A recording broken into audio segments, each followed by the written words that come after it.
J'ai lu un article, une interview avec un site web d'humour en Angleterre qui s'appelle Chortle. C'est un peu là où tous les humoristes, enfin tout ce qui est humour est centré sur ce site web. Okay. Il y avait une interview de Kevin Hart et lui il disait moi ce qui me fait de la peine, c'est que je vois des open micers, ils parlent aux États-Unis, qui se renouvellent tout le temps. Dis arrête de te renouveler parce que t'es pas encore marrant. Faut que tu prennes ton truc et que tu le fasses 50 000 fois le même bout. Et en faisant ça, c'est là où tu vas trouver ta voix.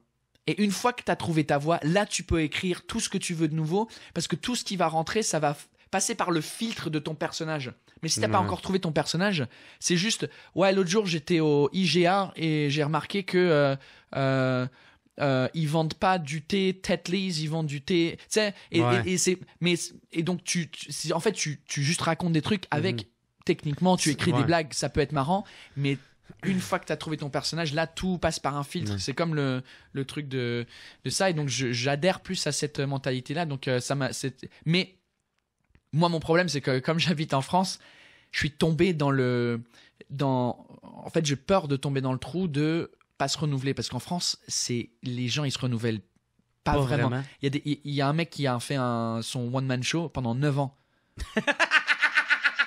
Mais non, 9 ans! Je te jure.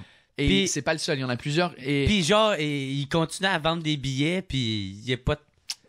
Parce que la mentalité, et ça m'a fait penser à ce que Mike Ward t'a dit là, qui disait, si ton théâtre il fait 1000 places, et tu le fais pendant 9 ans, on va dire qu'il y a 3 millions de personnes qui viennent voir ton spectacle au total. Mm-hmm.